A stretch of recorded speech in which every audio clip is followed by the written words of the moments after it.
Hello and welcome back to the Gaming 5. That's a big peach. That's a big Rosalina.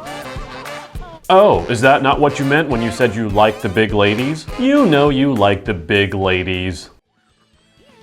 Mario Tennis Ultra Smash is the latest in the Mario Tennis series, and the first to finally enter the era of HD. Does this title deliver as a Mario Tennis entry for the current generation, or is it really just shinier with a few tweaks and the biggest, cutest Sprixie you ever did see?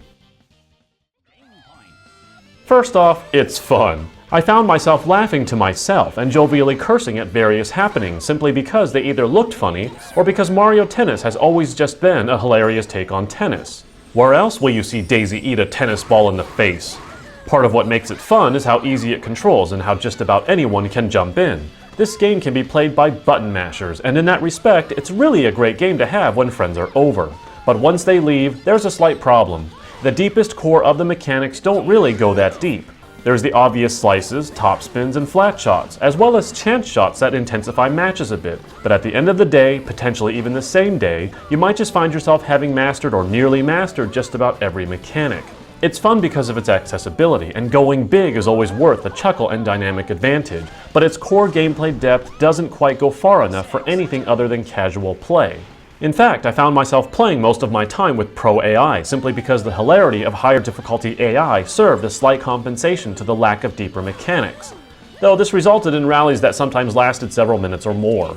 I then hopped online, hoping the human factor would up the ante, but every match I had resulted in some sort of lag stutter, and it made it clear that this game is using the same netcode from Wii Sports Club Tennis. So be warned, if you and your partner don't have the most ideal of connections with one another, you'll find that the same online experience from Wii Sports Club Tennis carries over.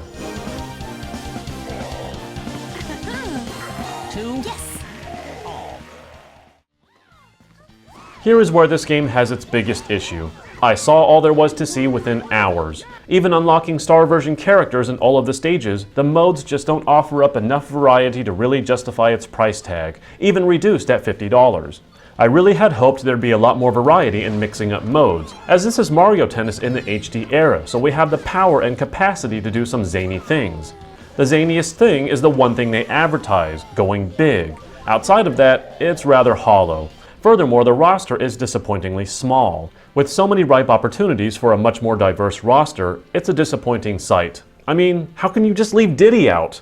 And when you consider Mario Kart 8's roster, it's odd that the obvious possibility of including cross-game characters was ignored. I can easily say that content is the biggest offender here. There's just not enough modes and not enough characters to last a person the full price tag.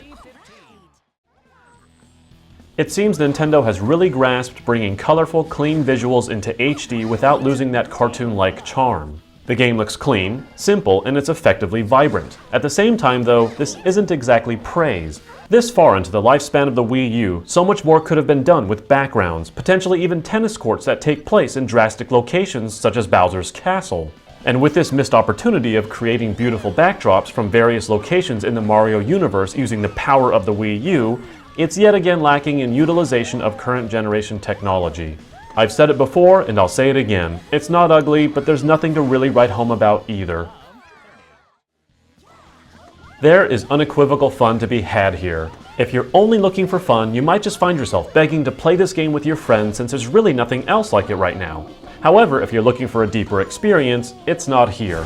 Furthermore, it doesn't justify its price tag, nor do the Wii U justice with so many missed opportunities having both a lackluster roster and court locales being nothing more than a surface change. There's just too much to point out that doesn't justify this Mario Tennis entry as one for the books, and its older netcode hampers the online experience, reducing its longer-term play potential. Still, I can't deny I found myself smiling and laughing, and for some of you, that's all that matters. I give Mario Tennis Ultra Smash a 7.5 out of 10. That's it for today. Subscribe for more gaming content delivered directly to your retinas. I'll see you next time on the Gaming 5.